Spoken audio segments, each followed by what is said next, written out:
నమస్తే welcome to Nandyal news 9 ముందుగా headlines దొంగలు మోసగాళ్లు రౌడీలు బిచ్చగాళ్ల అవతారం ఎత్తారు రైల్వే స్టేషన్ ఫ్లైఓవర్ బ్రిడ్జ్ ని షెల్టర్ జోన్ గా బిచ్చగాళ్ల నిజాల వెలుగులోకి నంద్యాల న్యూస్ 9 ఫోకస్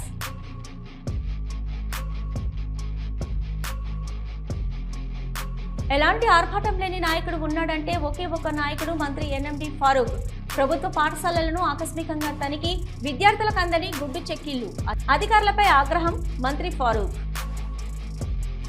నంద్యాలలో సైబర్ క్రైమ్ నేరగాళ్ల చేతిలో మోసపోయిన యువకుడు లబోదిబమంటూ పోలీస్ స్టేషన్ కు పరుగులు పోలీసులు ఎన్ని జాగ్రత్తలు చెప్పినా పాటించని యువకులు ఆత్మకూరులో టీడీపీలో విభేదాలు భగ్గుమన్నాయి మాజీ మంత్రి ఏరాసు ప్రతాప్ రెడ్డి ఎమ్మెల్యే గుండా రాజశేఖర రెడ్డి వర్గాల మధ్య ఆధిపత్య రగడ ఏరాసు ఇంటి అద్దాలు ధ్వంసం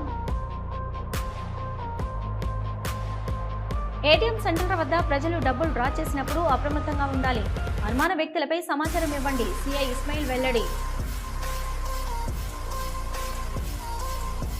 ఆత్మకూరులో తన ఇంటిపై ఎమ్మెల్యే గుండా రాజశేఖర రెడ్డి వర్గీయుల దాడిపై సీరియస్ గా స్పందించారు మాజీ మంత్రి ఏరాసు ప్రతాప్ రెడ్డి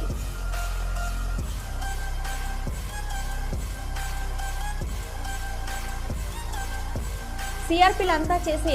ఆత్మగౌరవ పోరాటం విజయం సీఓ లక్ష్మీకుమార్ పై చర్యలు తీసుకుంటామన్న అధికారుల హామీ మేరకు సిఆర్పీల నిరసన విరమణ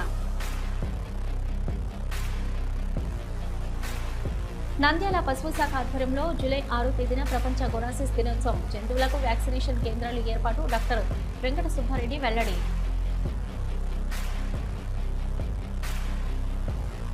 మాజీ మంత్రి ఏరాసు ప్రతాప్ రెడ్డి ఇంటిపై శ్రీశైలం ఎమ్మెల్యే బుడ్డా రాజశేఖర రెడ్డి అనుచరులు దాడి చేసిన ఘటనపై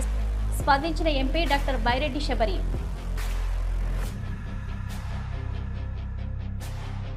హలో నంద్యాల న్యూస్ 10 మీ చుట్టూ జరిగే సంఘటనల్ని మా దృష్టికి తీసుకురావాలి అనుకుంటున్నారా అయితే ఇంకా ఆలస్యం ఎందుకు మా వాట్సాప్ నెంబర్ 9849700865కి సమాచారాన్ని ఎప్పటికప్పుడు పంపించండి మా నంద్యాల న్యూస్ 10 ద్వారా మీ సమస్య పరిష్కరించుకోవడానికి ముందడుగు వేయండి